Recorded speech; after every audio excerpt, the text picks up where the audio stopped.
Good evening. I've got a microphone and a light here. I'm not sure which one is hot. Everyone hear me all right? Okay. Welcome. My name is Frank Quinlan. I'm the first person whose name is on the program tonight. I'm delighted to be here. I chair the advisory board for the Center for Unconventional Security Affairs. I was asked if the director, Professor Matthew, ever took advice from us, and I pled the fifth on that one. He's quite a dynamo, and you're going to hear from him in a minute. An amazing fellow. Our advisory board is a group of people from business, from the university, people who are in law enforcement and all sorts of scientific pursuits who volunteer to come in and sit down like a board of directors and sit with Professor Matthew and his people and talk about where the center should be focused, and listen to Richard talk to us about the things he's doing around the world and with his folks. He's produced a great number of talented people through his program in the last, it's almost a decade now, I think, Richard. And some of them are here tonight. I hope you get a chance to meet them. The folks who sponsor these types of events are happily writing checks. Probably the corporate bigwigs don't know it, but their names are on the back of the program, and we want to thank them for their time and their money, frankly. They're all listed. I'm not going to go through them, but if you have a chance to bump into them tonight, say thank you. Jessica, we're glad you made it. We understand you stopped traffic both ways in the 405, which puts you in good company, because I understand that President Obama has done the same thing up in Los Angeles tonight. I am personally looking forward to hearing your story. As I was looking through the program, a couple things jumped out at me. One is that you're trying to help small business entrepreneurs, and I have a program that will kill junk email and text. So I'm looking for some money, if you can help me with that, on my iPhone. All right. The other thing that interests me is this micro-lending. I've been a bank lawyer when I wasn't in the Marines for many years. So my clients are always focused on getting paid back. So I'm very much looking forward to hearing how that works. So without further ado, I'd like to bring Professor Richard Matthew up here, and he will tell you what we're going to do tonight. Professor Matthew.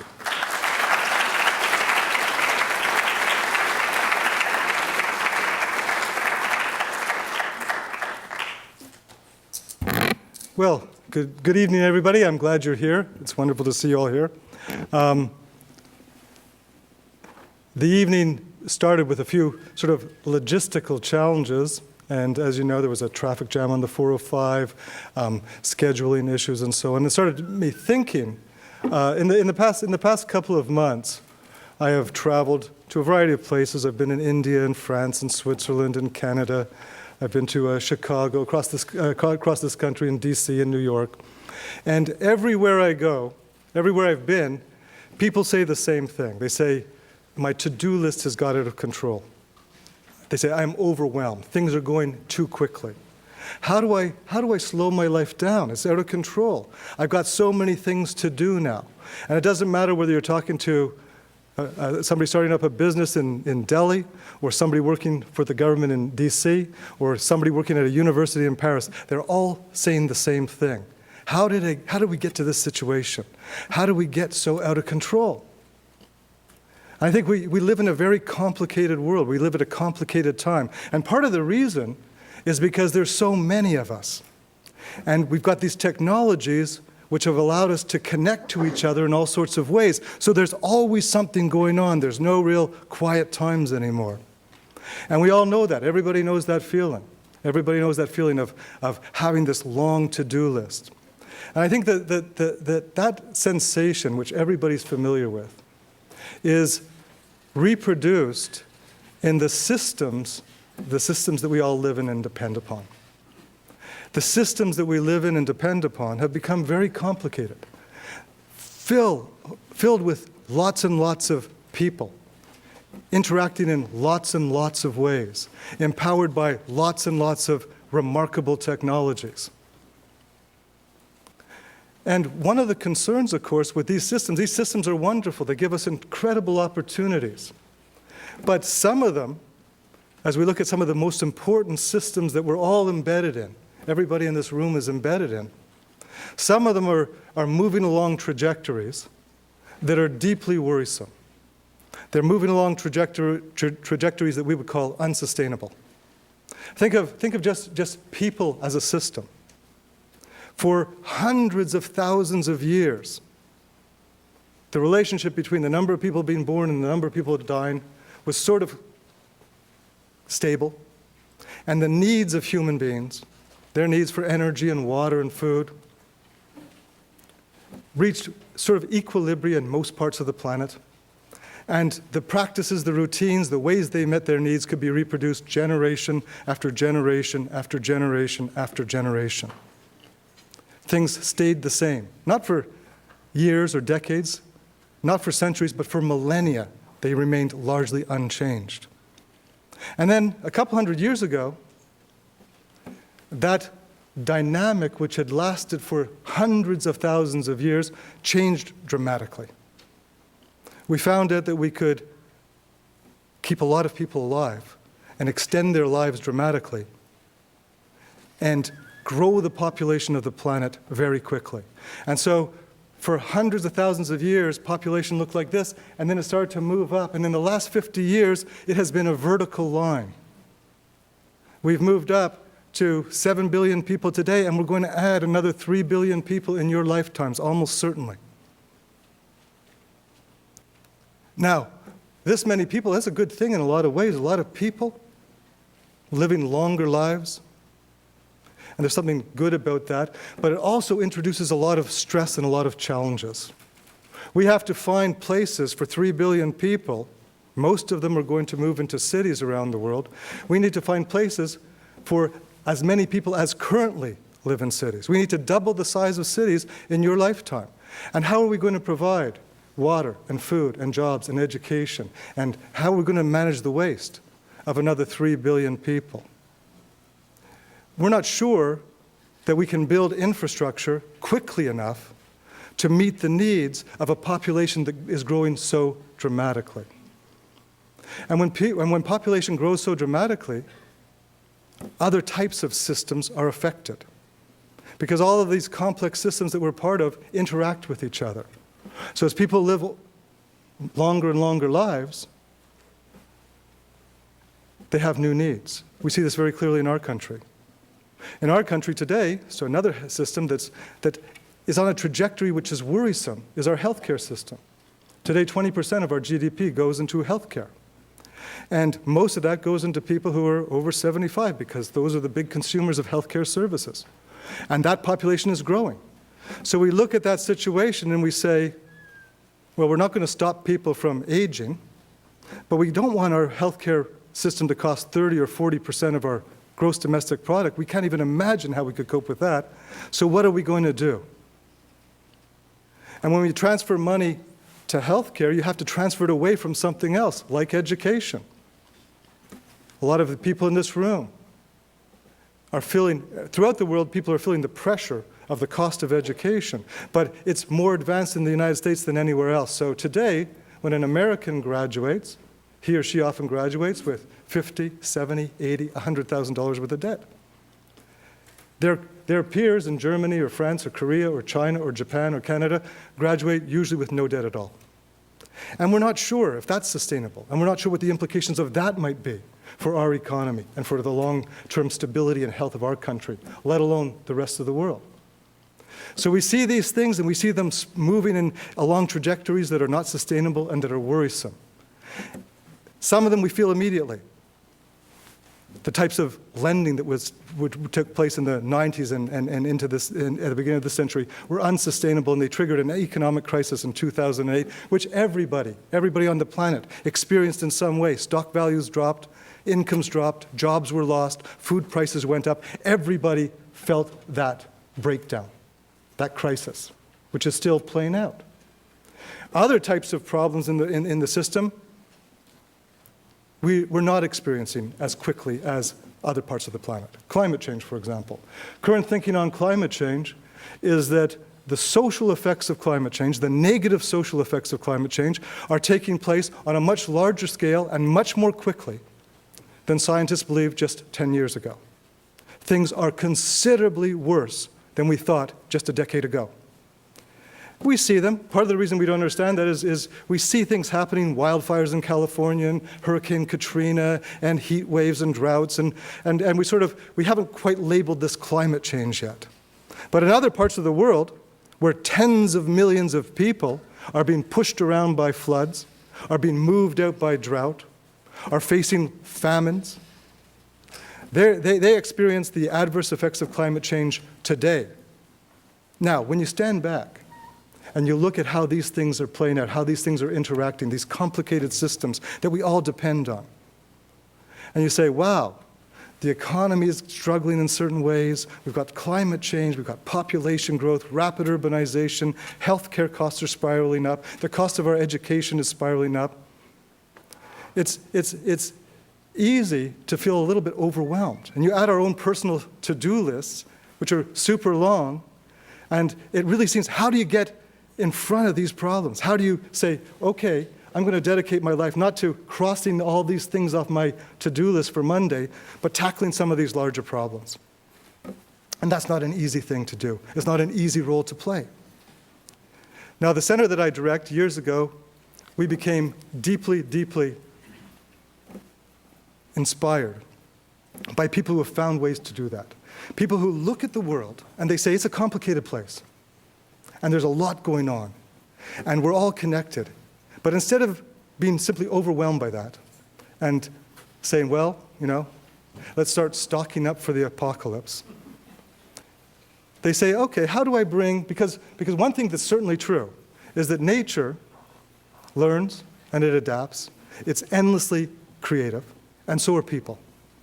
People learn, adapt, they're enormously creative.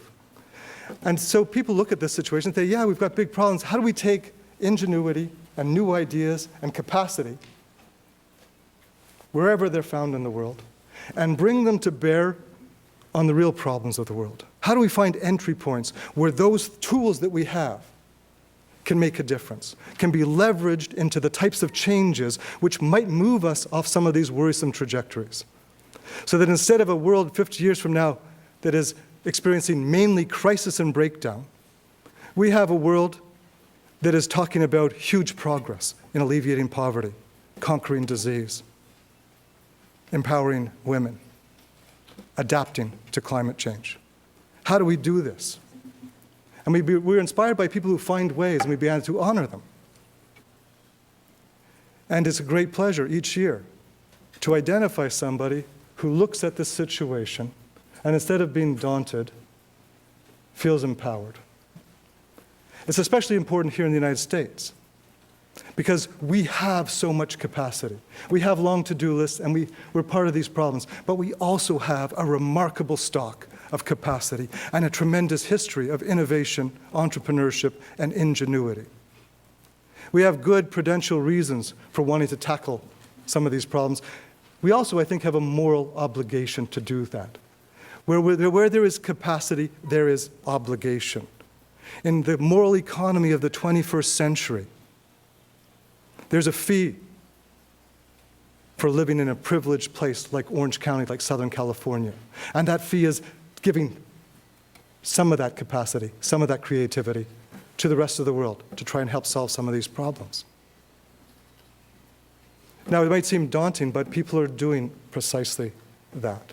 They're looking at the situation, and they're finding ways to make a difference. Now, I think that this morning I was listening to some classical music on iTunes, and there was a little piece about 3 minutes long, an adagio by Beethoven. And as I listened to that 3 minutes, I donated $25 to a woman in Peru who's trying to buy a stock of shoes for her shoe stand. And then I donated another $25, or I shouldn't use the word donate. This is a loan. I approved another loan of $25 to a woman in Cambodia who has a long history of borrowing and paying back, and is now buying a piece of property. She started a little business, now she's buying a piece of property. She wants to build a house for her children. That took me 2 or 3 minutes to do this. And I think it's a remarkable, remarkable opportunity to match capacity and concern to places where it can make a difference. And the site I'm talking about, of course, is Kiva. Kiva was the world's first person-to-person microfinance platform. And since it was founded in 2005, it has facilitated something in the order of $300 million of loans. I know that this week alone, $1.8 million of loans have been dispersed through this mechanism. And these are the sort of things that we hear about over and over again. If you've been to earlier award ceremonies, Playing for Change, have used street musicians around the world to mobilize resources to build schools in places where people thought they could not be built. Zainab Salbi created Women for Women with $2,000 to help women coming out of war, because we know that women during war play an incredibly important role. And that if we can continue to support them in the post-conflict period, we make post-conflict recovery much more likely to be successful. Invisible Children have found that by marrying documentary film with social media campaigns, they can raise awareness about issues that otherwise people would never have heard about. Over and over again, young people, Generation C, people who are not daunted by the world's challenges, are finding ways to bring resources to bear on problems in truly remarkable ways. And today's recipient of the Human Security Award exemplifies this culture of social entrepreneurship, which I think harks back and preserves, updates, revalorizes one of the most important parts of our culture, that ability not to be daunted, that ability, that attitude that the founding fathers had when they were told a democracy was not workable, and certainly not here. But instead of listening to that, they said, of course it's possible, and we're going to make it happen, and they made it happen. The alternative, of course, is to watch these systems spiral along their unsustainable trajectories towards crisis and breakdown, and that can surely happen. The Soviet Union collapsed, the British Empire collapsed, Easter Island collapsed, all of the indigenous civilizations that once flourished in North and South America, from northern Canada to the southernmost part of South America, they collapsed. Many of them have not been able to be rebuilt. Things can definitely collapse. We have a history that demonstrates that. But today, with 7 billion people, if the big, massive systems that we're embedded in collapse, the type of damage that could take place would be on scales that we have never experienced. And we're not sure whether we can rebuild from that. So it makes sense to use our ingenuity now, not to wait until after the disaster, but to use it now, to see if we can build resilience, empower people, solve problems. Jessica Jackley exemplifies that tradition. And she demonstrates something that I think is very important, that every generation of Americans has the opportunity to be pioneers. Every generation has the opportunity to stand up to a new set of challenges and to find creative ways to address them. I was blown away by the very idea of Kiva. It struck me as so remarkable, so parsimonious, so beautiful. Since that, she has gone on to found a crowdsourcing platform, ProFounder. And I think there's an interesting story there about new ideas confronting old traditions and routines. She's now a partner in the Collaborative Fund, which tries to bring resources to creative entrepreneurs who want to change the world, who want to move us off those alarming trajectories onto ones that are stable, that are fair, that are effective and efficient. By doing this, of course, she's received an incredible amount of attention. And if you look at the program, in the program, we list some of the ways in which her passion and her energy, and this is the one type of energy that our world could use a lot more of rather than a lot less of. Her passion, her energy, her vision have been honored by various groups over the past several years. I'm not going to read those to you, But I am going to say that it is truly an honor for me to be able to invite onto the stage an individual who, in such a short period of time, has demonstrated that we can touch and improve the lives of millions of people around the world if we decide that we want to make a difference. Please join me in welcoming on stage this year's recipient of the Human Security Award, Jessica Jackley.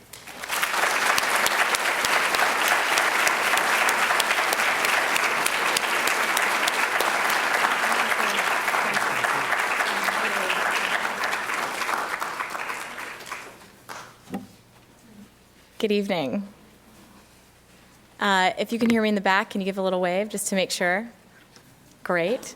Thank you so much for that kind introduction, and thank you all for having me here tonight. It's truly an honor to be in the company of this community, and an honor to be here tonight as a guest of. I learned that it's CUSA, not CUSA, but CUSA tonight. So thank you to Richard and Frank and Pamela, who's not here tonight, unfortunately, Jamie, Carlin, and the entire team that's welcomed me here. And thank you, every one of you sitting in the audience tonight, for wanting to spend your time and attention with me this evening. I don't take that for granted, and I will not waste it. Before anything else, I have a confession. So I have never thought of myself as an expert in human security. Instead, I stand before you thinking of myself quite differently. I think of myself as an entrepreneur, specifically a social entrepreneur, and that's a title that I feel proud of and comfortable with. I feel comfortable in my own skin when I talk about myself that way. It's not something I would have called myself even 10 years ago, and my journey has been circuitous, and I'll tell you about that in a minute, but that is indeed how I stand here tonight in front of you as an entrepreneur. And as a social entrepreneur, I've thought about my work more typically, instead of in human security terms, I've thought about it with other language. I've thought about it as helping to provide economic opportunity for people, innovating around financial products and services, creating new types of connections between people, and hopefully, ultimately, through these connections, maybe changing the way that we think about each other. But despite the fact that I haven't thought about my own work necessarily usually in terms of human security, as when I learned that I was going to be given this award and was very honored to learn that, I had this excuse to sort of meditate on the idea of human security, the idea of security. And so I asked myself kind of the first and most important question about what is it? And as I started to think about what it was to me, I got a lot of feelings. I had a lot of emotions around that, which I'm a touchy-feely person. I kind of cry at the drop of the hat, so be careful. And I realized something kind of great. I realized I actually have thought about security quite a lot. In fact, more than I ever have in my life, mostly in the last year. But I also realized, I think about it basically every day, but I realized that I think about it in a slightly different context and for different reasons. And that reason is because I'm a new mom of twin boys. That's Cyrus and Jasper. They're awesome. And we're gonna leave that slide up for a few minutes. I'm a proud mama, but I'm a confident mom. I'm a pretty laid back, go by feel kind of mom.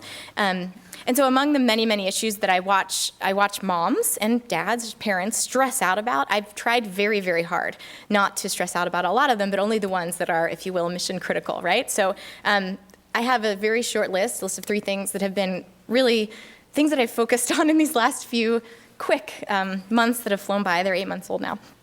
And the 3 things that I've really focused on are making sure my babies sleep well, which is hard. I wish they would sleep more, but they're doing great. And we're very no nonsense in my house about naps and bedtime. So sleep, important. I make sure that they eat as well as we can provide for them, which I apologize if it's too much information here, but my greatest accomplishment, just for the record, is tandem breastfeeding twin boys. It's kind of intense. So there should be an award for that. I'm just saying.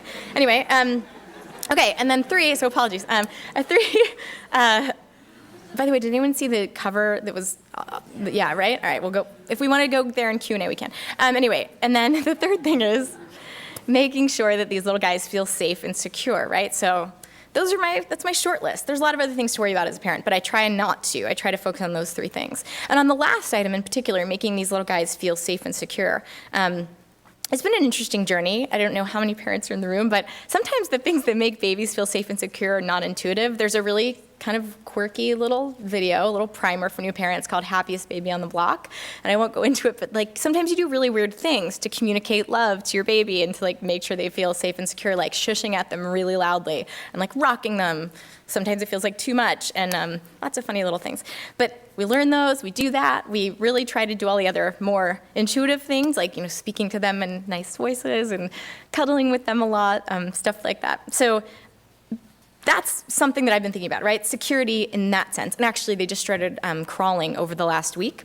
So we're going to have to baby-proof, which is probably another whole talk on safety and security. But we haven't done that yet. We have to do that soon. But anyway, this is how we communicate love to them, right?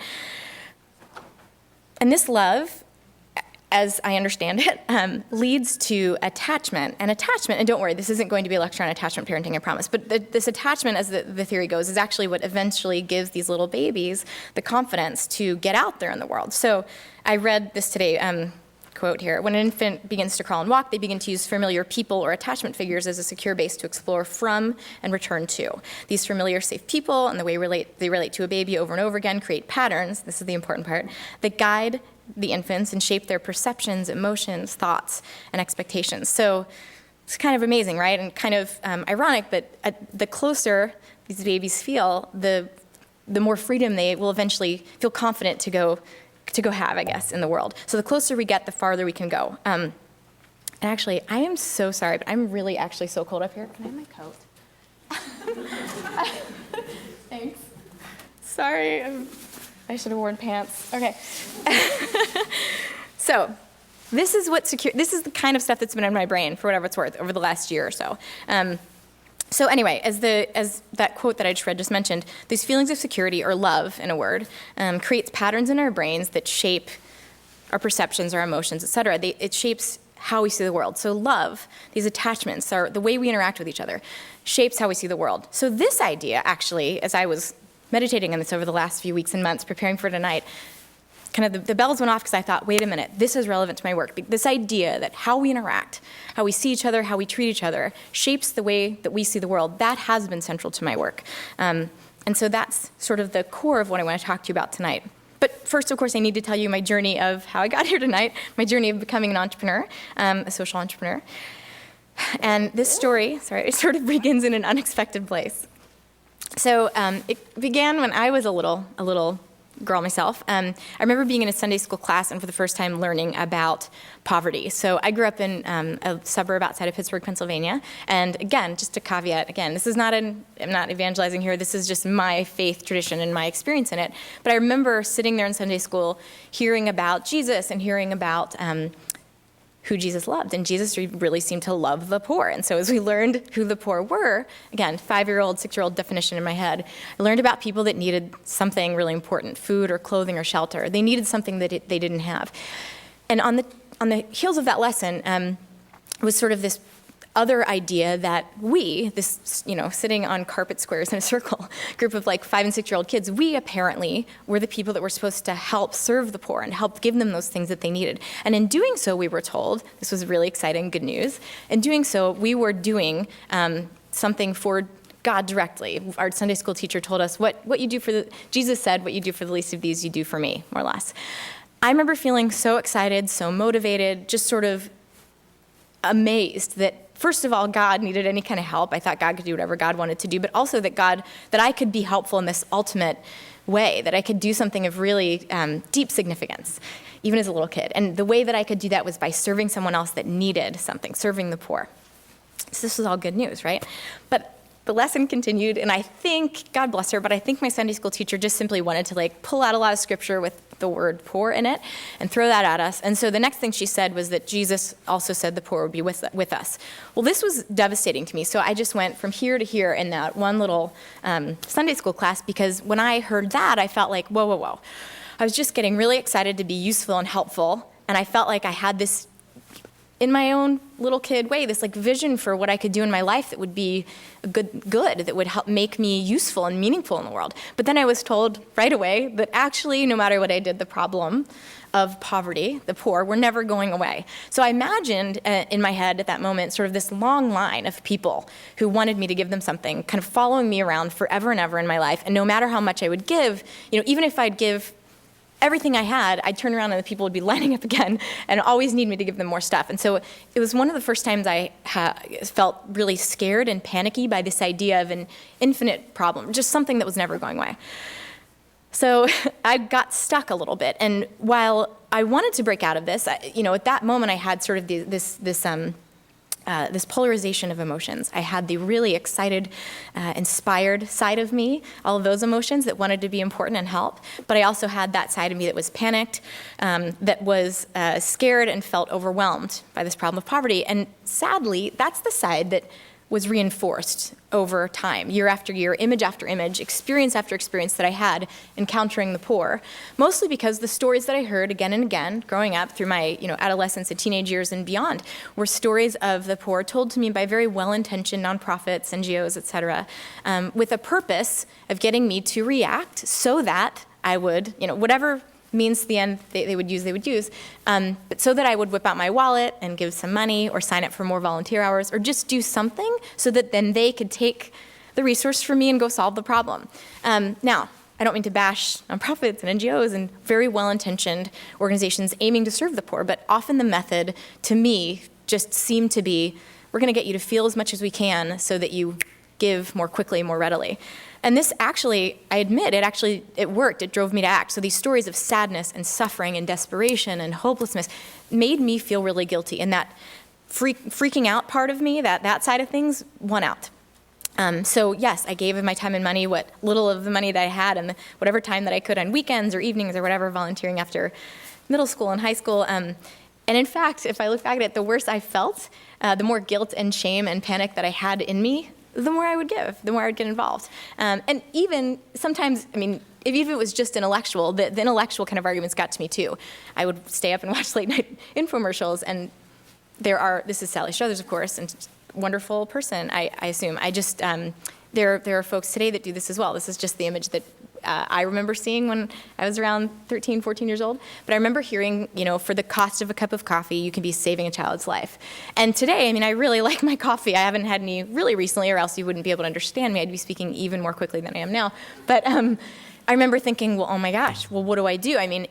Do I still get my coffee, but give the same amount and then save someone's life? Do I just give up the coffee? Do I wanted to make it an equation so I could check it off and feel like, okay, I'm doing enough, right? So even things like this drove me to act when they were more in my head. But sadly, after a while, if I'm really honest with myself and I look back at my involvement, most of the time I was pretty tuned out. I wasn't open and excited to learn and to hear the stories of the poor as they were presented to me. Even if sometimes, visits to developing countries or just different regions of this country where I would encounter people asking me for something very directly, I would roll up the proverbial or the literal window, right? So after hearing this story of poverty over and over again in such a similar way, I thought I knew the problem, and I thought I knew the solutions, and I thought I knew my role in it. I thought my role was, and could only ever be, sort of the change in the jar, right? My participation became a transaction. So don't worry, this is the low point of the talk. So at my worst, at the worst in these moments throughout my life when I was deep down really wanting to do something important, but instead was doing this, yes, I'm sure a lot of that money was going to a good use, but I was totally tuned out. I was disconnected. And I had a love-hate relationship with this disconnection. In some ways, it was really nice and easy to feel like, great, here's my cost of the cup of coffee. I'm going to go on with my day now. I sort of bought my right not to have to listen to all those sad stories anymore and to feel so bad. I just sort of would, if I just saw it coming, even from a mile away, I'd do what I needed to do, send the check in, throw the change in the jar, and go do the rest of my normal life. But truthfully, that wasn't what I was really yearning for. That little kid that knew that if I got it right somehow, if I figured out the right way to do it, I could do something of more importance. That's what I really wanted. Okay, so fast forward a little bit. I went to college at Bucknell University, a wonderful, wonderful place. I studied philosophy and poetry and political science, not business, not finance. I thought that by studying philosophy, I would learn to ask the right questions. Part of me was always curious about whether or not I was really seeing things correctly. And having grown up around a lot of religion, I wanted to figure out, what my core assumptions were and how I even knew what I knew. Why did I believe what I believed? So that was my philosophy journey. I wanted to learn to ask the right questions. And I figured if I could craft maybe the right question even about poverty, I could find the right answer and everything would be great. I studied poetry, mostly because I loved it. And as you might be able to tell just from this little bit of exposure to me, I can get super fast in my talking and my thinking and my writing and everything. And so poetry was great because it made me slow down and see a few words on a page and a lot of white space. It was good. So that helped me kind of slow down a little bit and focus and really think about something in a distilled, focused way.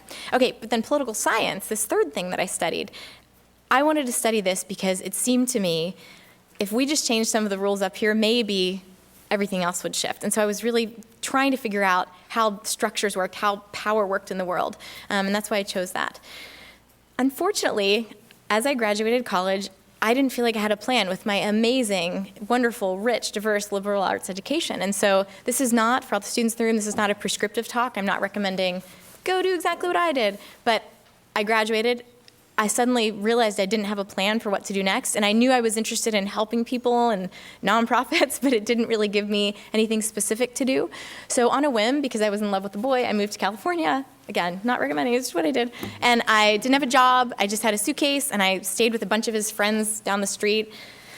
It was a house that happened to be right across the street from Stanford University, and there were like 12 people packed into this 3-bedroom house, including a guy living in the tent in the backyard. It was like, really, again, like, don't do this, but this is what happened. So day one, after I landed, I walked across the street the next day and handed out my resume, which was funny because I didn't know what my skills were. I didn't know. It was like, I am a philosophy major, hire me, right? So I handed out, which was great, actually. I handed out my resume to anyone that would take it on Stanford's campus, and my first job out of school was as a temporary administrative assistant for somebody on medical leave.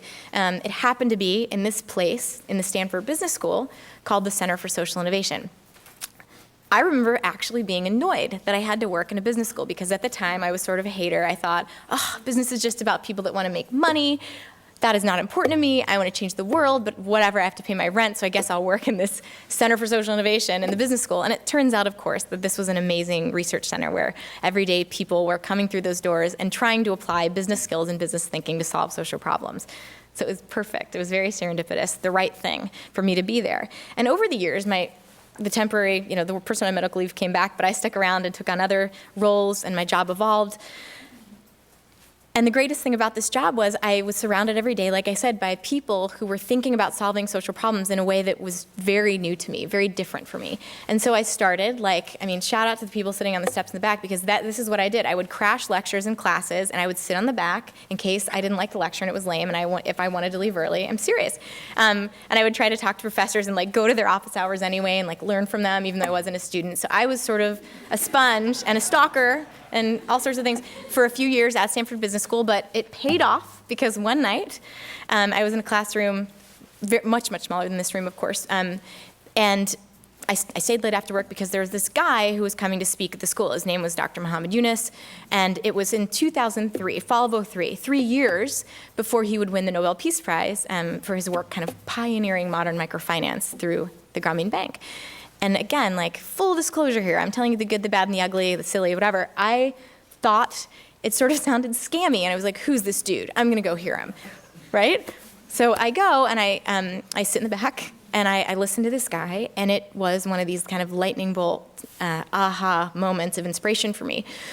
Because for those of you who haven't heard his story, I'm gonna paraphrase very quickly. Basically, Dr. Yunus was a professor of economics at the University of Chittagong in Bangladesh, and decided kind of one day to, instead of trying to figure out how to solve economic problems by, in the classroom, which was very valuable, and his research was great. He decided to kind of walk across town and sit down with a group of women basket weavers who were poor and ask them directly what they thought. And so he sits down with them. Again, I'm totally fast forwarding through the story. You should hear the real thing. But he sits down with them and says, "Why do you think you're poor?" And they explain this cycle of poverty in a way that I had never really, I'd heard that phrase, cycle of poverty, before, but I didn't have a picture for it. So he describes them basically waking up every day, having nothing to work with, borrowing money from a local money lender that would charge, 300, 3,000%, just crazy percentage rates. They would buy materials to weave their baskets. They were great at their jobs. They wove beautiful baskets, sold them at a profit. But then throughout the day, they would sell the baskets when all went well, and they would even make a profit on those, but the profit went all to the moneylender. If not, and if they were lucky, they paid back the moneylender that day, but often they were even deeper in debt, and the thing started over the next day. The cycle continued every day. So it's shocking and terrifying to hear that story. And then, of course, Dr. Yunus does this thing that becomes microfinance history. And it's almost this magical kind of fairy tale moment where he more or less reaches into his pocket and lends them a little over $20, not for 3,000% interest, of course, and they're able to do what they need to do, slowly pay the loans back, and lift themselves slowly, little by little, out of poverty. It changes the trajectory of their lives. So I'm sitting there just jaw dropped, I can't believe that this stuff really is out there, that it's real. And maybe more importantly than that, more importantly than kind of discovering that microfinance existed in the world, Dr. Yunus told his story in a very approachable way. Here I was, that philosophy, poetry major that still didn't know exactly what to put on my resume, but I realized, wait, this guy did something great just by sitting and listening to people.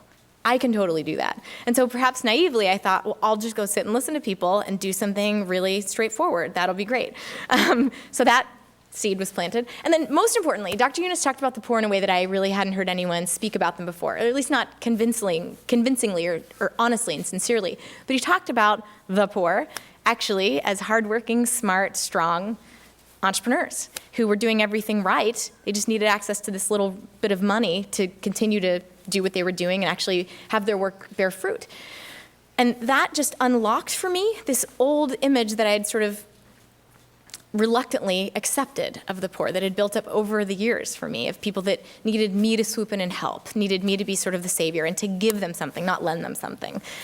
So this idea that the poor were actually not what I thought they were was totally freeing, and it's hard to really emphasize how revolutionary this idea was for me, but suffice to say, it was inspiring enough that I, a few weeks later, quit my job and begged my way into another job in East Africa, interviewing entrepreneurs so that I could hear their stories, and that maybe, secretly I was thinking, I could sit and talk to them and listen really well and do something awesome. So this was me a few months after hearing Dr. Yunus's talk. It took me a little while to actually get there. And I had this opportunity to basically interview 150 or so entrepreneurs in Kenya and Uganda and Tanzania who had all received a $100 grant from a great little nonprofit called Village Enterprise Fund.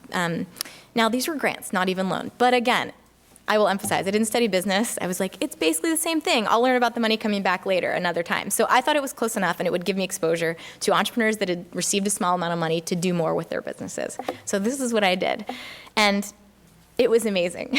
Every day, I would hear story after story of fishermen, seamstresses, farmers, goat herders, all sorts of micro business entrepreneurs who talked about how this $100 had indeed changed the trajectory of their business. And while many times I actually did hear relative business successes, almost every single time I heard about a change in the perspective that they had about their own lives and their own potential.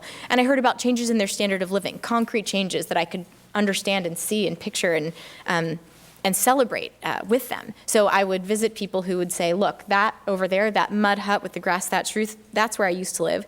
And now this is my new home. This home made out of concrete blocks or even baked mud bricks and an iron sheet roof. This is a big change for me. I would hear about families who would send their daughters to school because they finally had enough money to pay for school fees. I hear even little things like women who were able to finally afford sugar for their tea. And not only was this a little nice to have, but it changed the way they saw themselves in their community because they were proud to welcome guests in. They could be proud hostesses. And it changed the way they engaged with the world just by having sugar in their tea. I mean, it blew my mind. And notably, by the way, up until this moment in time, I sort of secretly thought that if I had a magic wand, I would know how to fix everything. I would know how to make everything better somehow. I could, I don't know, just basically with this magic wand, maybe give people what they really needed to be happy and to thrive.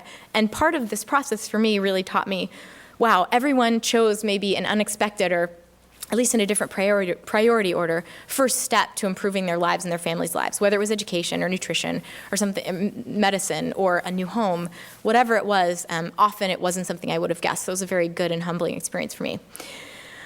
Anyway, this idea started to emerge in conversations with entrepreneurs who over and over again did not ask me for a donation, but instead said, look, I've done this once with this $100. Now I think I'm ready for a loan. Do you know where I could get one?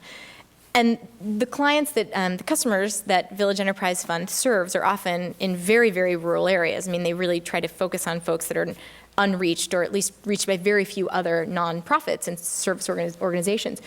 So even though there are a lot of microfinance institutions throughout East Africa, a lot of the folks I was speaking with directly, the only friends and contacts I had there, I didn't know where they could get a loan. Maybe there wasn't anybody serving the area. So of course, the natural reaction I think was to say, well, I don't have $300 or $3,000 for the whole village or whatever, but I have a bunch of friends and maybe we could all pitch in money. So the big, idea for Kiva was a very simple, hey, what if we kept in touch with our new friends? What if I shared these new stories that I was hearing from the poor, these stories of entrepreneurship with my friends and family back home? And what if we could just kind of stay connected, lend money, and see what happens? Wouldn't that be fun?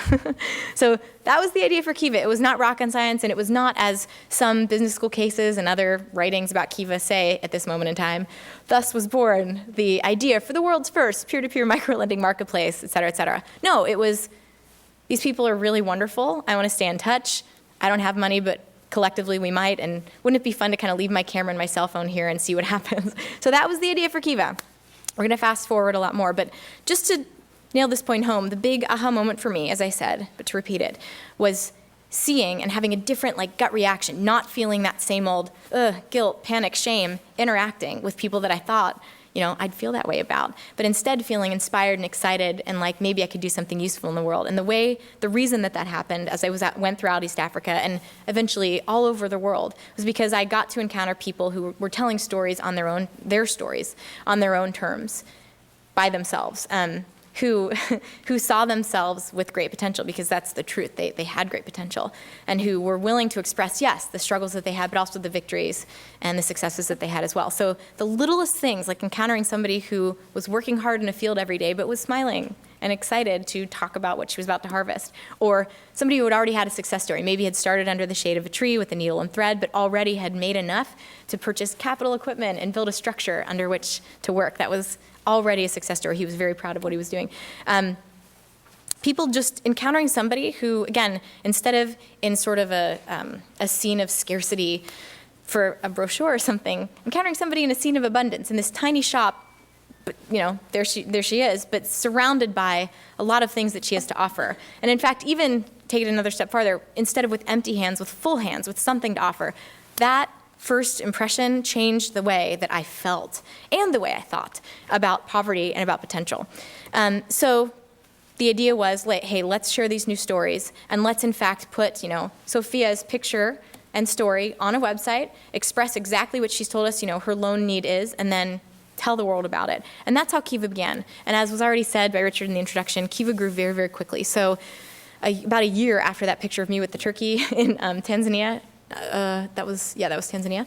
No, that was Uganda. I'm so sorry, but a lot of entrepreneurs, a lot of different villages. About a year after that, we launched Kiva, myself and my co-founder, Matt, and it was basically, I flew back to Uganda with the camera, and I'm taking the time to explain this to you because I think, especially for the students in the room, it's easy to feel intimidated, I think, especially in a great academic institution, by speakers or other people who might come in and talk about their organization years later at $300-some million, but this is how it looked in the beginning. I got another job because I couldn't afford the ticket myself, got back on a plane to Uganda. I took my crappy digital camera, and it turns out crappy was good. I'll tell you more about that later. But I took my little digital camera and I took pictures of 7 friends in Uganda that I'd met the year before and said, do you still need a loan? Great, how much, what for? I went up to a dial-up connection internet cafe in a little border town on the border of Kenya and Uganda. And it took a whole day to upload 7 photos, so low res was helpful, right? The crappy camera was good. It took a whole day to upload 7 pictures and write their stories. And then we spammed friends and family and said, we think this is legal, we think this will work, what do you say? Our friends in Uganda need some money, send it over. And basically that was Kiva's illustrious beginning. That was in the fall of 2000, no, I'm sorry, it was in the spring of 2004. And over the next 6 months, an amazing thing happened. People were paid. And so we said, I eventually flew home. We said, let's do this again. Got another dozen or so entrepreneurs from Uganda to post their loan needs on this little basic website. It was very low tech at the time. And basically, the first year, after that $3,000 kind of pilot round of loans with 7 buddies in Uganda, the first year somehow Kiva facilitated 500,000 in loans. We were on top of the world. And then the next year it was 15 million, and we couldn't believe it. The next year it was around 40, the next year was 100, continued, and today it's, as was mentioned, I don't even know the exact total today because it changes so rapidly, but I think it's around $315 million. So that happened. It's been almost an out-of-body, surreal experience to be a part of something that has grown to be so much bigger than myself, and it's been an honor to get to do that. What I'd like, and yes, there have been other parts to my story as well, other startups, other ventures, other things coming in the future, and that's been a wonderful thing. What I'd like to share with you now, especially in the spirit of this evening, kind of the two most powerful ideas that I think I've learned throughout this journey and that I would urge all of us to think about tonight. And the good news is they're really simple. I know without a doubt that there are people in this room that are already involved in great work, and certainly many of you who are going to go do even more incredible things in the future, start your own social enterprise, maybe get involved with microfinance or clean water or whatever else you're passionate about. There's a lot of work to be done in the world, so choose whatever you're most psyched about. But what I'd like to do tonight is ask for one very specific thing for all of us to do together, not go start an organization. We can do that later, and that'll be great, and let me know how that goes. But something small and achievable. And that is, there's two things. The first one is, I want to ask all of us to kind of be generous to ourselves. So Gandhi said that poverty is the worst kind of violence, and the opposite of poverty, I mean, obviously violence, not good for human security. The opposite of poverty, I think, isn't just abundance, but I think it's generosity. So I want to ask us all to be generous to ourselves and remind ourselves of our potential, see the best in ourselves, identify our gifts, nurture them, and really just decide who you're going to be in the world. Decide who you're going to be and stick to that. Decide who you're not going to be, and say no to opportunities, even if they seem good on the outside, that don't allow you to keep being who you have already said you're going to be, right? What I mean, I guess, is find your mission, figure out your mission, figure out what you want to get done in your life, and don't let seemingly great opportunities take you off of that path.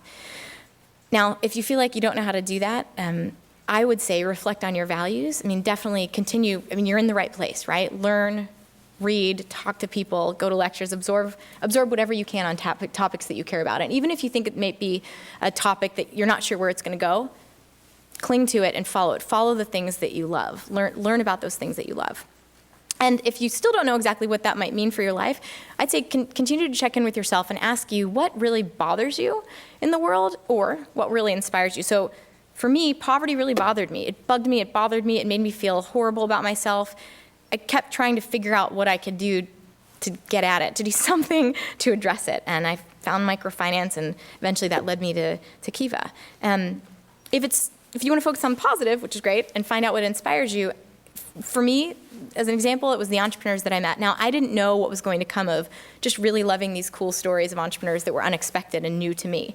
But again, followed that through, really kept trying to figure out what I could do with that thing that I loved and that was exciting to me, and that also led to Kiva. So this is what I would encourage us to do. And one quick example, this idea of knowing your mission, knowing who you are, knowing really your identity in the world, what you want to do and what you really don't want to be bothered by or don't want to spend your time on, I think can also translate if and when you all move on to doing projects in full-fledged organizations. That's the most important thing in an organization too, right? So knowing your mission.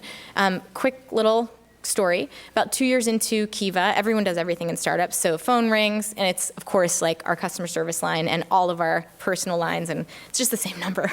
So pick up the phone, say hello. And I happened to get it that time, and it was this gentleman who will remain anonymous from a company that will remain anonymous, but he basically said in a very sort of like, hey, kind of suave way. He was like, hey, shouting into the phone, which I won't do. He's like, hey, love what you guys are doing at Kiva. We just started this great CSR program. That's corporate social responsibility, if you don't know. So he actually said that. He said, and we have $10 million, and we'd like to put it into Kiva. What do you say? I hadn't said a word yet except hello. I was like, okay, great. Tell me more about this. What do you mean? And I basically tried to ask him if, because our mission as an organization is and was to connect people through lending for poverty alleviation, if what he wanted to do is divide up that $10 million among clients and his customers, his staff, et cetera, and basically give them gift certificates to come onto the website, find somebody that they were excited about, that resonated with them, and lend to the goat herder, the seamstress, or the farmer that they wanted to sort of pay attention to, and they wanted to hear their story, and they wanted to watch their story evolve and get paid back.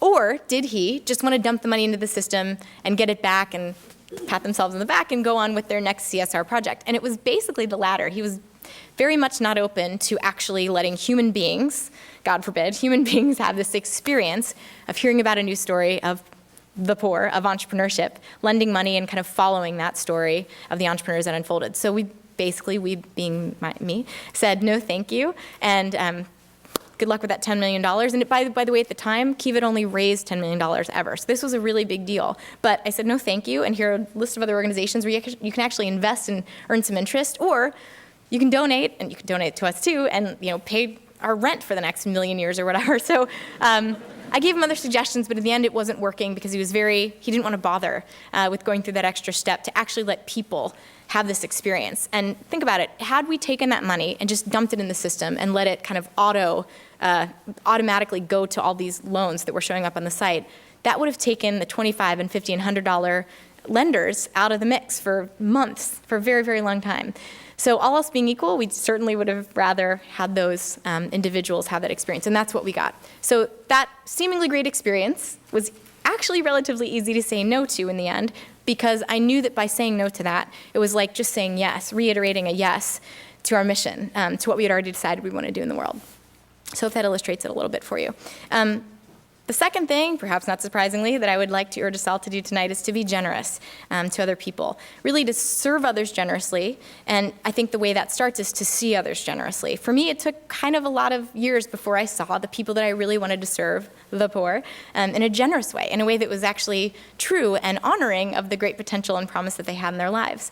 I wish I would have kind of flung myself out there into the world and gone on more adventures and taken more risks sooner to figure that out.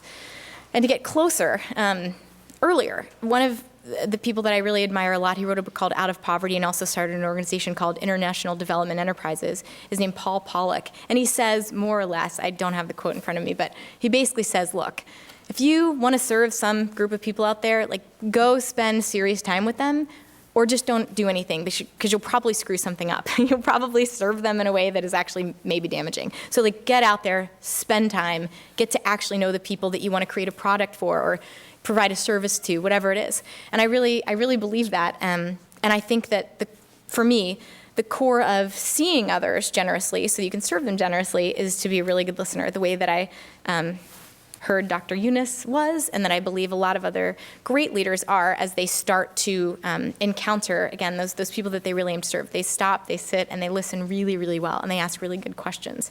To flesh this out a little bit more, I'm finishing a book right now that I'm really excited about. It's a collection of stories and lessons from amazing entrepreneurs that I've met in unexpected places. Poor entrepreneurs, of course, with very few resources or opportunities, but who have made incredible things happen in their lives.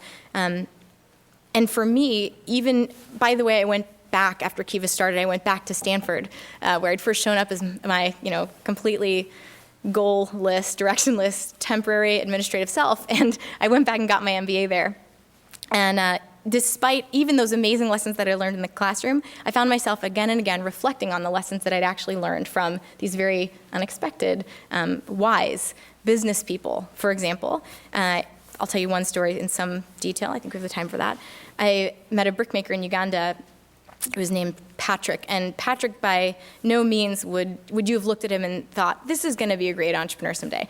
He was still in his late teens when I met him, and he was only formally educated through about the 8th grade. So he had no special training, no mentors, no official work experience. So again, at first glance, you would have not thought this is going to be a great entrepreneur someday. And it appeared that he had no real resources, period. But Patrick blew my mind as he told me the story of how he began, because he said, well, I had 2 hands, like most of us in this room do. I had 2 hands, and I had the ground that I was standing on, so I started to dig and make bricks. I mean, I feel like we should just all stop for like 10 minutes and think about that. He wanted to be an entrepreneur. He wanted to make things better. He's like, no one's using this dirt. I'm going to make it into a brick and sell it, and then I'm going to keep going. So he did that. The cliches are kind of crazy, but he rolls up his sleeves, got his hands dirty, dug, made some bricks, started to sell them, slowly earned a little bit of money so that he could buy a wooden mold that could make the bricks, a little more consistent, sold those for a little bit more money.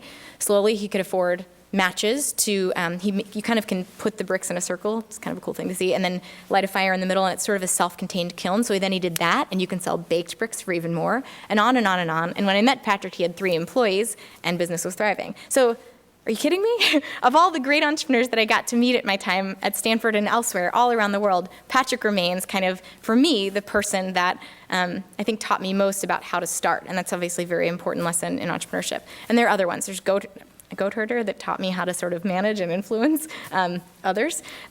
Seamstress that taught me a lot about how to repair things that had been damaged. Starting fresh, ripping the seams when you need to, patching, mending, et cetera. A lot of lovely lessons. So I guess for me, even people that you would never expect to teach you something, listen to them carefully, listen well, and see them generously. Assume the best in them, see the best in them as much as you can. And okay, to conclude, start to conclude here. I'm going to start to conclude, if that makes any sense. Again, as I was meditating on this evening, I was really excited about this evening. I was reading through the Center for Unconventional Security Affairs website, and I saw kind of on that sidebar that human security was actually defined, which was helpful. And it was defined as, quote, something that is achieved when and where individuals and communities have the options necessary. You might all have this memorized, so I'm so sorry, or speak up if you do. Recite with me. The options necessary to end, mitigate, or adapt to threats to their human, environmental, and social rights. To have the capacity and freedom to exercise these options, and to actively participate in pursuing these options. And so basically, in SEM, I saw three things. They have options. They're the freedom to actually take advantage of those options. And then the last was really interesting to me, perhaps the most interesting. And they're actively participating in pursuing these options. So not just there, it's not just they could use them if they want to, but they're actively participating.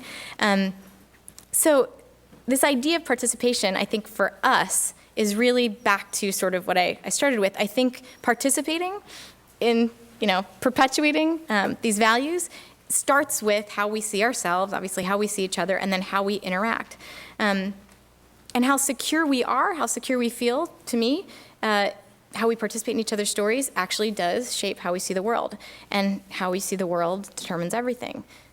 In fact, how we see each other, how we see the world defines, I think, what we will see as possible for change in the world going forward. So a quick story, one last one about sort of how we do see each other and what that can mean for the interactions we have with each other. I was leading a group of donors for another organization throughout East Africa, and we were in Kenya. It was a group of about 12 of us traveling around in a big white van like this, and we pull up to a village where I'm explaining to these, they're like the high net worth donor group, right? And I'm explaining to them, look, your generosity has helped this village and this village and this village, and for this one particular village, I don't remember how I knew this, but it was one particular woman's donations that had facilitated some loans in that community. And so I told her, by the way, where we're about to stop, your generosity has enabled these folks to have loans. And so she starts, it was kind of unexpected, but she starts like having her experience, right? And as I mentioned, I'm touchy-feely, I cry, it's all good. So she's crying, I'm starting to get a little emotional, it's great. She's like, oh my God, I can't wait to meet everybody, I'm so excited. And I get a little distracted, and the van stops and the door opens, and she like beelines and beats me off the van and just like runs over, having her experience, tears, everything, like runs over to this group of women sitting in a circle and says, really loudly, because that's what you do when you think someone might not know your language, she says, hello, hello, I'm so-and-so, I am the one who gave you your loans. And just waits. And there's this sort of awkward silence, and some of the women did speak English. It was totally fine. She didn't need to shout. But one of the women basically, after kind of looking around a little awkwardly, gets up and says, thank you, I'm so-and-so, welcome. We are the ones who paid you back. And I love that. I think both sides sort of learned a little bit that day about maybe how they saw each other and maybe how that could change for the better, maybe more as partners than that kind of sometimes weird, let's be honest, traditional sort of have not, donor beneficiary, relationship. So anyway, sounds simple, but I think reframing the stories that we tell about each other and reframing the way that we see each other, really, truly, the way we see each other, can change everything. For me, it allowed me to not see poverty in a lot of people on this planet, but potential. And it allowed me to see my role differently, right? The way I participated differently. It allowed me to see not just throwing change in a jar as my option, but to actually get involved and be a change maker. And perhaps most exciting, finally, after meeting great entrepreneurs like this, who I could relate to, oddly, much more than entrepreneurs that were living right down the street from me in Silicon Valley, I was able to finally see myself as an entrepreneur, which is, as I said at the beginning, really the title that I wear most in my life right now, besides, of course, the title of mom.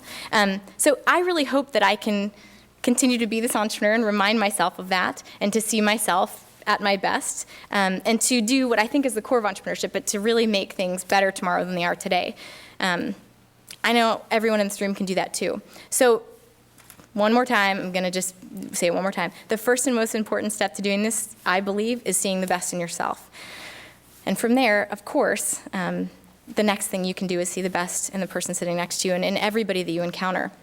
So I ask you, please, let's remind each other of this. And I'm asking you really selfishly, because I don't know if someday one of you is going to meet my little babies when they get a little bit bigger. They're not that social right now, hanging out and stuff with everyone else. But I'm selfish about this. I want more people to see the world this way, because I know without a doubt, now as a mom, that we're all born full of potential and promise, and we're all born very special. And the thing that we forget is that we stay special. We're still special. So please practice this. Please practice seeing yourselves and each other generously, not just for these little guys, but for everybody sitting here tonight, for everybody that you interact with, for everybody that needs to be reminded of this. So I believe if we do this, see each other generously, that individual by individual and interaction by interaction, we will be able to create a more secure future. We will be able to innovate and to do great things and create positive change. And by doing this first, recalibrating the way we see ourselves, the way we see each other, that's what will catalyze all of us to be able to change the world for the better. Thank you. Thank you. Thank you.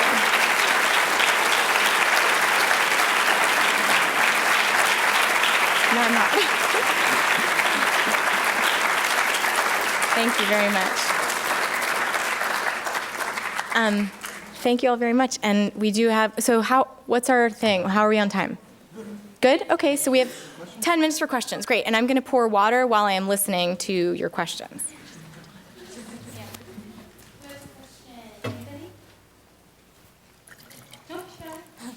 And no questions are off limits. I don't know if that helps. Hi, so I was curious as to exactly how the business money is a business. If you don't charge a 3,000% interest rate, like Right. disbursement, how is the website successful? Right. So Kiva is a 501c3. It's a nonprofit. But by the way, I love that you asked the question like you did, because I think it's a tax code, not a religion. I mean, there are businesses that do really great stuff in the world, and there are nonprofits that are screwing things up. So whatever. Kiva, we chose to be a 501c3. But we can still talk about sustainability, which is nonprofit speak for profitability, right?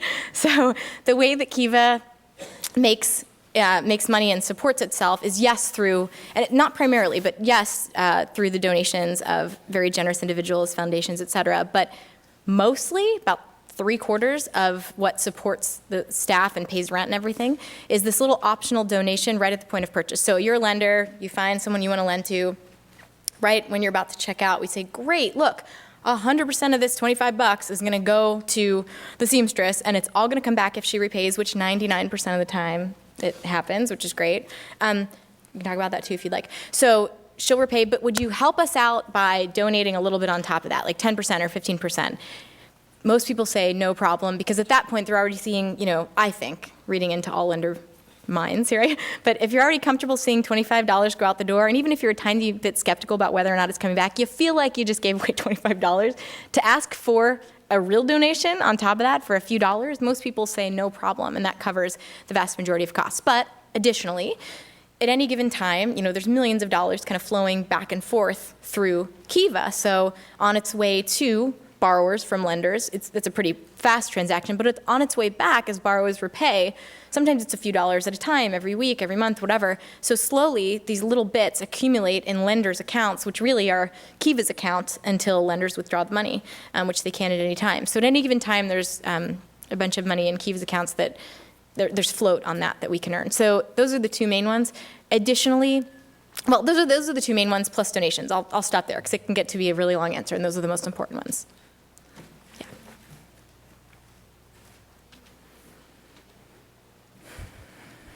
Are there consequences if people do not pay the loan?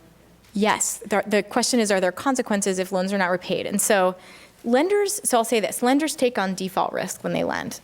So if the borrower does not repay, the lender is out that money. Kiva does not cover that or anything like that. And just to back up a little bit, I'm sorry, I realized I didn't even explain today's current structure. It's certainly not me, even though it would be really fun, not scalable, me running around Uganda with my camera.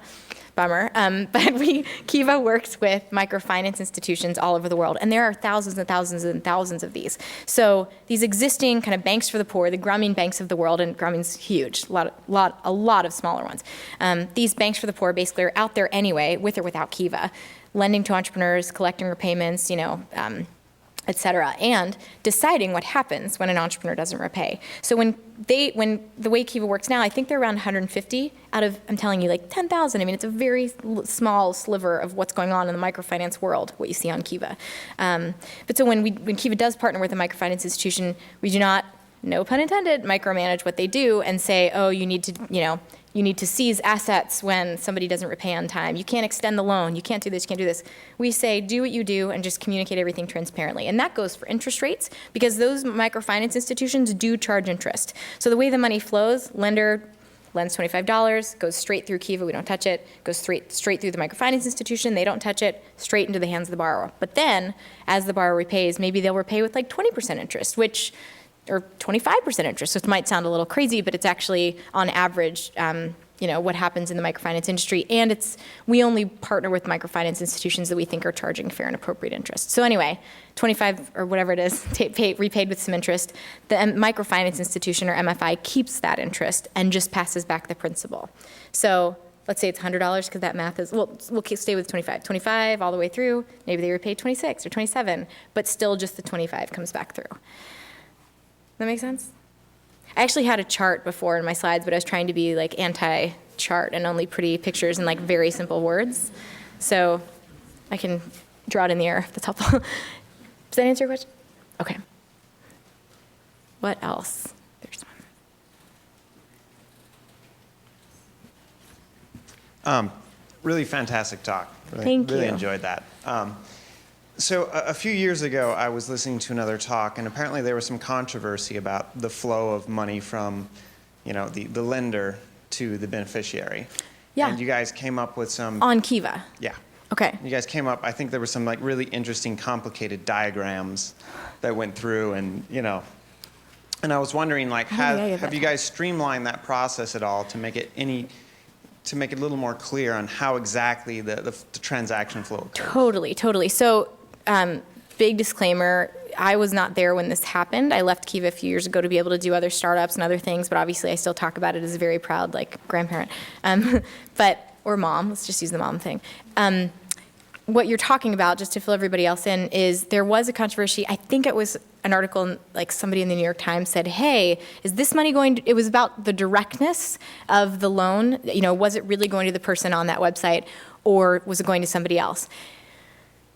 It was always going to that exact person, and their performance, whether they were paid or not, was always tied to that particular lender. What was hidden, or what was not transparent enough on the site, it was there, but it wasn't transparent enough, and so Kiva's worked really hard since then, as I've observed, to really highlight this information, was the timing of things. So imagine in the very beginning, we'll just go through a few phases chronologically. So the very beginning was me and the camera, and we're waiting for money to be wired to Uganda, and everyone's sitting there where's our money? So that's exactly what was happening. Post the loan, wait, somebody lends, awesome, we get the money, Kiva gets the money's wired over. I mean, it took a while, right?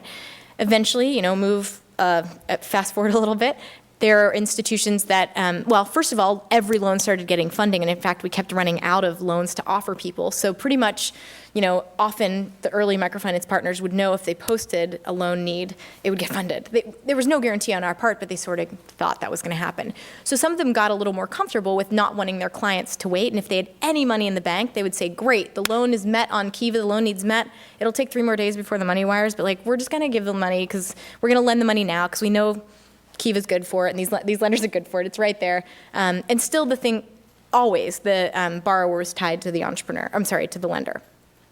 Eventually, you can see how that would even get extended, right? So again, I was not there, so I'm not speaking officially on behalf of the organization, but what I understand from checking in with staff and saying, what's going on, is that eventually, too, there were even bigger institutions, like Grameen level, like big institutions with a ton of cash reserves, who would post and be so confident that the loan would come, they would just give the loan as soon as they'd post, and they'd know things would play out and everything would be fine, and eventually that money would come. And then last crazy phase was some MFIs would say, look, we're going to lend this money now, and then we're going to post the loan on Kiva tomorrow or in a week. It never got very far off, but the person would already have the loan, and then sort of the lender money would basically kind of backfill. And the lender was still tied to, again, the performance of that borrower. By the way, I'm not saying that that was like a great decision or a great way to do things on the organizations and on all the MFI's behalf, but that's what ended up happening. And so now if that happens, and I personally don't even know the frequency or the rate of that happening today,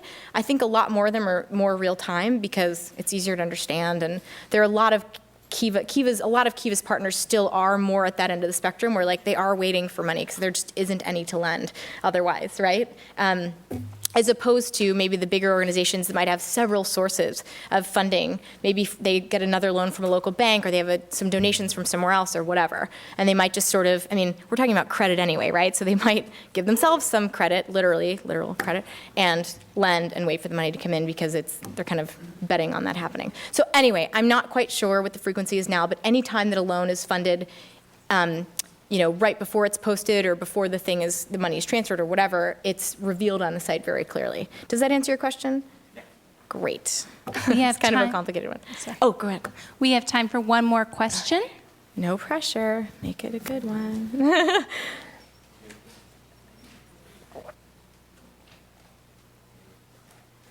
just want to say thank you. You're like a huge hero of mine. You just became a huge hero. That's very nice of you to say. So, with the last question, I think that this will kind of transition, but Okay. I'm just really curious. I follow Co-Founder as well. Oh, yeah. And I saw the letter you guys posted about it being shut down and all Yeah. that. And I'm sorry if this is like not No. This is great. Hey, I feel like a real entrepreneur now. But yeah, I'm serious. curious, like, what was illegal about it and why it got shut down? Nothing was illegal about it. But so I'll do the quick overview, and I'm aware of time, so I'll be super fast. So ProFounder was another company that I launched 2.5 years ago. God, time has flown. And it was basically an answer to this question, hey, why is it so hard or impossible to invest in a small business or a startup that I love? Like, why is it only the stock market or like these other things that are great, like a Kickstarter or like a Kiva, but why can't I just be a real shareholder in like this awesome local cafe? Like, I would totally invest money in them and I wouldn't even really care about financial return, but I want to be a real investor. Why can't we do that? Basically, there are a lot of reasons why that's difficult. And you said you were a corporate lawyer? Yeah, lawyer. Well, anyway, we can totally talk like securities and Reg D Rule 504 and all this fun regulatory stuff. But what we ended up doing, because you cannot basically create a new stock market and have all these public offerings of securities, or you couldn't before the Jobs Act passed, which is really exciting, and I'll tell you about that too. Instead, what ProFounder did was say, okay, well, look, it's possible for those small businesses and startups to do what's called a private offering of securities, or basically just within their social networks, more or less. It's technically friends and family. This is a legal term, friends and family. The legal world is so interesting. Anyway, they can just among their friends and family raise money and get investments. But it's really hard, it's expensive, and there's this other way that the world is divided in terms of accredited or unaccredited investors. And basically, if you're accredited, you're rich, you can do whatever you need to do, and you actually have more rights and more freedoms to invest than an unaccredited, and more opportunities, let's say that, than an unaccredited investor, which is like 87% of the population. So basically, if you, the startup, wants to get like all your classmates to invest in your awesome startup, if they're unaccredited, you're going to be limited by each state where your investors live, not even where you live, as to how that works. So imagine every state would say, well, like in Connecticut, well, you can only have 10 unaccredited investors, like 10 of your classmates invest if they live in Connecticut. California would say 35, Colorado would say 500, but it was just kind of a regulatory mess. So what ProFounder did was say, okay, entrepreneurs, we're going to provide you the tools to do this crazy, complicated regulatory dance to get investments from your friends and family. So here you go. And we created a compliance engine where you'd be like, I have 17 people in 4 states. What do we need to do? Boom, here's your papers, pay $250 to this state, et cetera. You're good to go. Really, like it took us a year to build this thing, like a LegalZoom-esque sort of engine. So we did that. We built like a pitch generator where you'd learn how to tell your story and present it to your would-be investors. all sorts of things, okay, like investor relation management, even like a term sheet calculator. So if you're like, I have no idea how to think about equity or revenue share, but I'd like to raise $100,000, and I don't know, I'd give away 7% of my company to do that. We help you figure all that out and create term sheets based on those things. Anyway, so we did this. We started. Despite making it as simple as we possibly could, in the end, I didn't feel like it was simple enough, and we felt like we weren't offering what people really wanted, which was actually to create sort of like a Kickstarter for businesses, for small businesses, right? Like really crowdfunding for small businesses. Come one, come all. Don't just do this private work within only the people I know thing. So we sort of, and by the way, I was super pregnant with 2 babies. And so we sort of started to, we laid off some folks at ProFounder, and we went into like, what am I trying to say? What's the word I want to think of? Whatever. We scaled back, and we were on life support for a while. I think that's what I wanted to say. Doesn't sound very good. But anyway, we slowed everything down, and then we started to redirect our energies and our resources into lobbying and trying to help shape the Jobs Act, which we successfully did, and we got to help draft parts of those. And especially my co-founder Dana, she testified in front of Congress a few times, and the Jobs Act happened, which includes Title IV is all about crowdfunding, among other great things. And it actually, as most know, got passed, and we got to go to the bill signing, and it was really exciting. But by that time, we were like, oh, so everything we built is probably now going to be irrelevant, or a lot of it. So we decided to wind that down. I decided to focus a little bit more over the last few months on being a mom, to be totally candid. And my co-founder Dana and I are still working on other ideas that will probably get up and running in a few more months after things with the Jobs Act are clear. Because now that the laws have passed, the rules have to be written and set. So it's not completely obvious what all the new laws mean yet, but we're working with the SEC, as are a lot of other great players. It's not like we single-handedly did this. I mean, it's a democracy. But, we participated, which was great. So I think it's a really exciting time. And while ProFounder itself in that iteration wasn't the right thing, we are excited for new things. And by the way, I realize I kind of skipped over something big, which you said what was illegal. Along the way, because we were dealing with, among many other types of laws and regulators, we're dealing with the SEC, we're also dealing with all state regulators. The Department of Corporations in California, which is supposed to be the most innovative and progressive and everything, they got a little worried about what we were doing, saying, well, wait a minute, you're helping people offer securities, we're nervous about this, don't you need to be a broker-dealer to do this? Which again, I'm not even gonna go there, but basically that got some attention in the end because people thought, oh, you got shut down, but we never did. They basically said, what are you guys doing? Explain it to us, and we did, and so we decided to sort of preempt any sort of big legal battle or cease and desist or anything like that by saying, we're just gonna kind of stop parts of the operations, and that was part of the slowing down process. Is that a clear answer? It was as quick as I could make it. Okay, great. Thank you for the question. Thank you.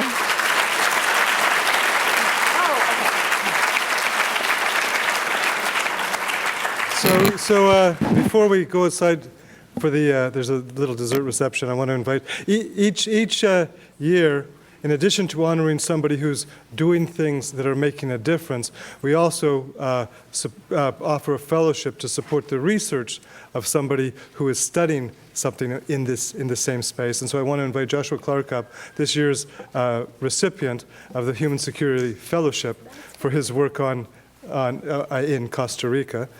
So please join me in welcoming Joshua. And I'd like to invite Frank Quinlan up to help me present this year's award.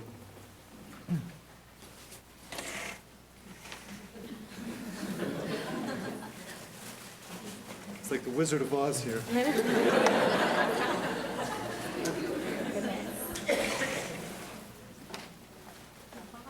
So Frank, do you want to read this? Get out my glasses. I'm all right. Make it up. This is a letter from the Chancellor. Well, it's the resolution honoring Jessica Jackley, recognizing all the wonderful things she's done at the University of California, Irvine. Proud to present the Center for Unconventional Security Affairs 2012 Human Security Award. It's signed by a number of notables, including Director Richard A. Matthew and the Chancellor. Below it is a letter from Michael B. Drake, MD, Chancellor, UCI. Dear Ms. Jackley, we are honored to present you with the 2012 Human Security Award from the Center for Unconventional Security Affairs. On behalf of the University of California, Irvine, congratulations on your successful efforts to empower entrepreneurs worldwide by leveraging emerging technology and microlending. Thank you for sharing your forward-looking ideas with us and demonstrating how a single person can change the world. Best wishes for continued success. Sincerely, Michael V. Drake, Chancellor. Beautifully framed. I love you.